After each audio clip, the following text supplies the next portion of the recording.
Hi, everybody. We're getting into the detailed discussion of management now. This is part two of Monday's lecture. And then we've got Wednesday's lecture, and then you got spring break. So, yeah, I know it's earlier. Hopefully, your alarm got you up for daylight savings time. So management, in many cases, is a fact of life. Again, if you're running your own business and doing your own gig, that's great. That comes with its own stresses, of course. But if you're entrepreneurial and have ideas that you think you can pull off better than somebody else, then either a sole proprietorship or a partnership is a great way to go. So, but others, are corporate people, and I mean, for me, the taste of it was I worked for a startup that was less than 20 employees, and it was great because everybody was pulling the rope in the same direction. Everybody knew who was in charge, the people who founded the company, and they had a vision that they just needed other people to help pull off. And that's where our duties were. And so there was no politics. Again, everybody went in the same direction, which was good. And I remember when I was there for my first day, the guy was getting me registered into the system, and I said, by the way, what's my official title? And he just kind of, without glancing up for the keyboard, says, what do you want your official title to be? You could be High Priest of Western Region Technology if you like. I said, well, it's a little over the top, but yeah. So you've got that aspect of it. So we were getting into the four functions of management. Now, with people in charge, and a little commentary about bosses in general, you got 24 hours in the day, right? And you got 8 hours you're sleeping, 8 hours with your spouse or your partner, and 8 hours with your boss, which that ought to tell you, A, choose your mattress carefully, B, choose your spouse or partner carefully, and C, choose your boss carefully. It should make all the sense in the world, but you don't always get that choice. I mean, I worked for a couple of companies where they had, for example, had just gone through a merger, and they're saying, okay, well, we need your skill set with our company, but we don't have the organizational structure fully flushed out yet. So you may be working for this division, or you may be working for that division, but we need people in both with your background. So we're trying to get people like you pinned down into these positions now, and then later on we'll get to who's going to be exactly where. In some cases it worked out great, in some cases not so well, but that's just part and parcel to the risks of the business world, basically. So the way we left it was talking about planning, and senior executives, CEOs, C-level people, CEO, CFO, COO, Chief Operating Officer, are the ones who set the course. Really, they typically set the strategic course. People in middle management and field management do the tactical things. And again, strategic is long-term. Tactical is short-term successes. Those short-term successes tree up to having a good year for the organization, which lays the foundation for success the following year, so on and so on. Best example, I mean, here locally, for example, you look at the Denver Broncos. Okay, so the management team, the owner, the president, the general manager, and the coach get together to prepare for what players should we be drafting to build for the future. Okay, we've got these positions locked in for the next couple of years, but some of them are probably going to retire in a couple of years, so we need to groom other players to come in and fill their positions behind them. And this applies to pretty much any sports team, the Nuggets, the Avalanche, the Rapids, whatever sport you follow. And in the business world, the same thing. People look at an org chart and say, okay, these people are going to retire here in the next 5 years in all likelihood, or the next 2 or 3. and we need to groom people to promote behind them. So that's strategic thinking. Now, tactical is, for example, with the going back to the Broncos example, the coach, it's like, okay, how do we win the game this Sunday? I mean, if you don't do the tactical things, i.e. win that Sunday's game, which is a short-term project, you're fired. And some companies, sadly, are very tactical. When they talk to Wall Street and give their annual plans, they do it in a very strategic verbiage. They talk strategic. But I mean, I use Oracle as an example. I mean, if you're not on your numbers in 9 months, you're out. So this goes back to my point about managers being collaborative and so on and so forth. No, because if that manager above you isn't on his or her number 9 months from now, they may be gone too, and they may have 7 or 8 people to look after. So they don't have time to really be collaborative with you. They expect you to get to the number that you need to get to make management happy, them happy, and the management above them happy. And in aggregate, their team, that group, needs to make their numbers as well. And so it's really more management puts out fires in a lot of cases more than works on team building stuff. In other words, the other people in the group had zero or minimal influence on my day-to-day activities. Okay, so there wasn't this team camaraderie that they refer to.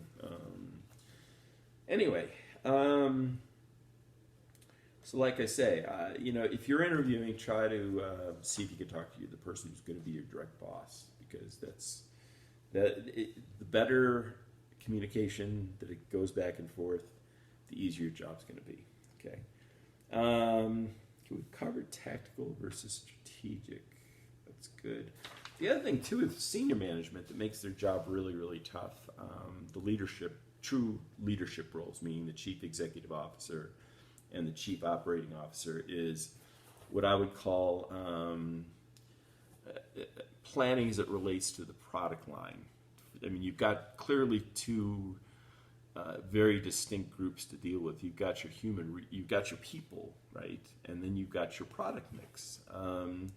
And this is discussed in the book, although not a chapter we're going to have time to cover this semester. If you take further on business classes, and I hope you do, this probably be something you get into in more detail. So I'm going to talk about it for a few minutes because it is a key function of what management. Give you an example of one of the complexities that management have to deal with. And the concept is that of product life cycle. Okay, and a product life cycle is to say that if you have a very successful product, that's great, but it's not to say that it's going to be successful for infinity. There's not many products that really fit into that category.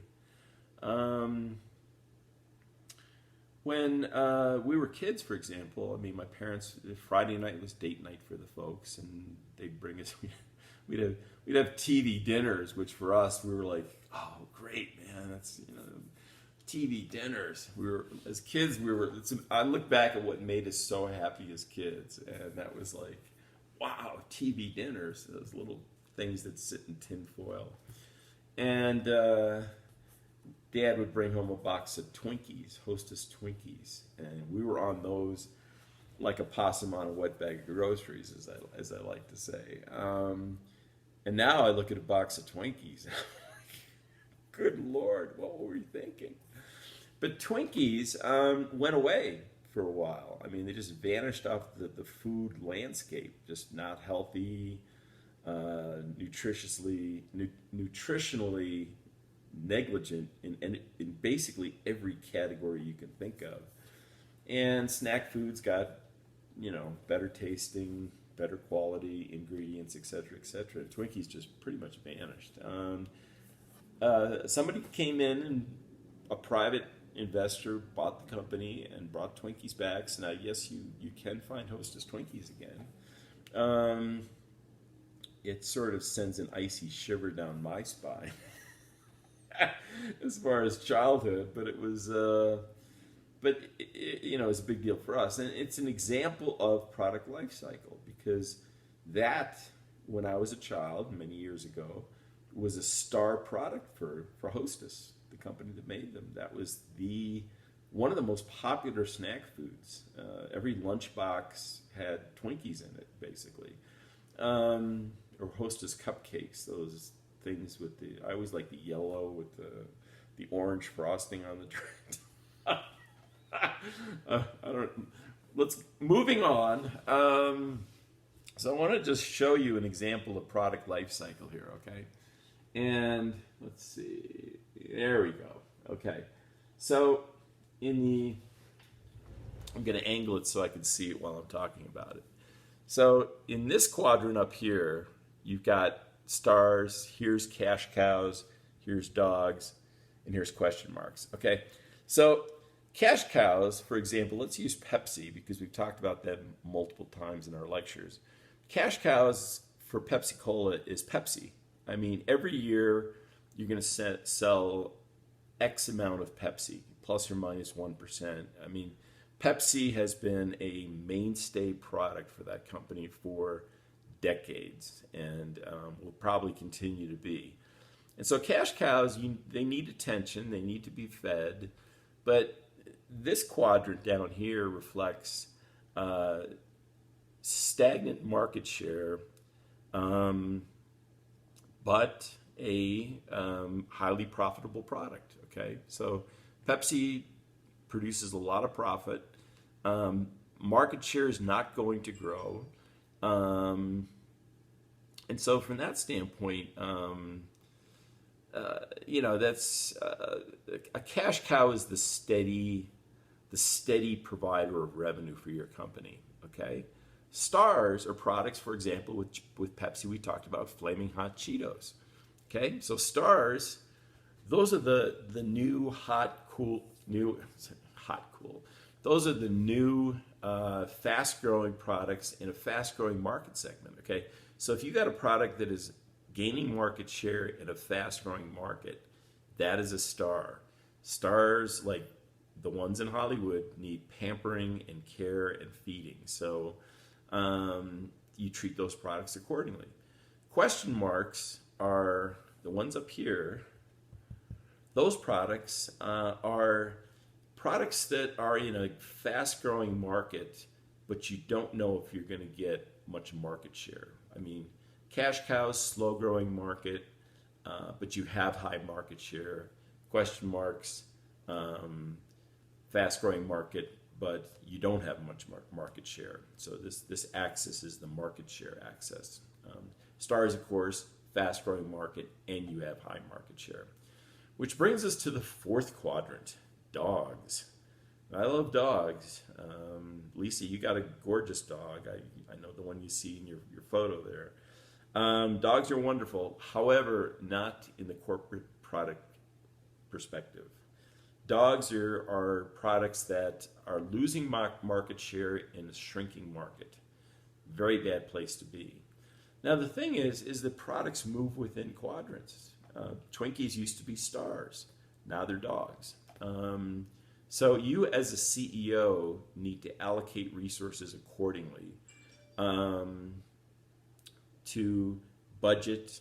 You have limited resources, and so you need to budget accordingly to take care of these two groups, see how this group is going to play out, and decide, do we get rid of this or do we keep it and try to save it? So those are the kind of strategic decisions you need to make as a CEO. And they're not easy ones because a lot of energy and effort and planning went in everything, logistics, supply chain, you name it, advertising, all went into a specific product, but you only have limited resources. I mean, your pie's only so big, and you have to decide how to allocate slices of it, right? So that's what planning is about. I'm going to talk about leading, and then we'll leave it there and save the rest for Wednesday's lecture. Clearly, you want to lead by example. I mean, people are going to look look to you for leadership. They're going to look to you to set the example. And the three things that I mentioned at the beginning of the semester that I can't teach you: integrity, hard work, and attitude. I mean, those are three things that you bring to the table, and people are looking to you to lead by example. So that's key. They talk about motivating employees. I mean, I think it's really important to provide a motivating environment, meaning that if you're doing a good job, that you get recognized for it. I think a very demoralizing thing is busting your tail and doing a better job than the people around you, and nobody notices. Nobody says anything. I mean, that's got to be kind of a purgatory that you really don't want to be in. I mean, I always sort of, my motto at work was appreciate the underappreciated. I mean, the people who did the day-to-day hard work, the people who, when I call them up and say, hey, a client needs product detail on this product, could you send them out a product information sheet? And they would get out and do it. Or I need 5 boxes of collateral for a trade show that I have to go to in 10 days. Can you get that out to me? The people who did that kind of stuff, they always got a gift card or a nice Christmas card and a couple bottles of wine from me every Christmas, just to say, hey, thank you for the great job. And I've had more than a couple people call me up and say, hey, you're the only person who's ever really shown appreciation to us, you know. So between you and me, your stuff goes to the top of the pile, which is a far better payoff for, you know, the return on investment for buying 2 bottles of wine and shipping them out and sending a card. That's enormous payoff to have somebody help you do your job more effectively. So food for thought when you get out in the working world is, if somebody's not getting the attention or the kudos or the pat in the back they deserve, you know, lift up others. That's kind of the sign of a real leader. Leaders also clarify the routines that's expected within an organization. Going back to what I just said a second ago, performance feedback, but they may get it from their direct managers, but they don't get it from other people in the organization who appreciate what they do. So it's important to express that appreciation. Everybody likes a compliment. I'm a sucker for a compliment. You're probably a sucker for a compliment.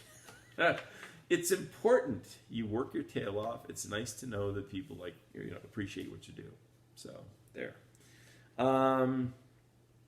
You know, as far as classes, I mean, the first thing I look for is a student putting in the work. If they are, you know, everything else gets pretty easy for me after that. If someone's doing what they're supposed to be doing, then I could pretty much just teach and leave it at that.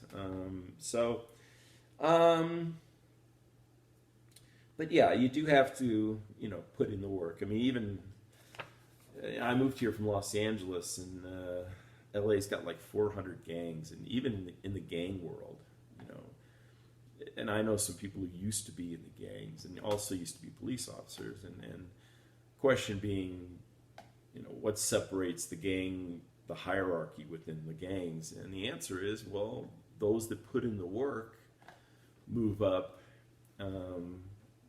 the chain of command. Now, sadly, the work in the gangs is nefarious. So, you know, there's a lot of people getting killed and jailed, and it's a tragic waste of talent for some of these people, because some of them actually, you know, you hear them interviewed, and they're actually very bright people, but their energies are misdirected. So that's a tragedy. But yeah, so leadership is a key quality. I think next lecture we're going to talk about organizing, which is basically resource allocation, and controlling, which is measuring results versus performance. And we'll leave it here, and then we'll circle back to wrap all this up on Wednesday. Thanks.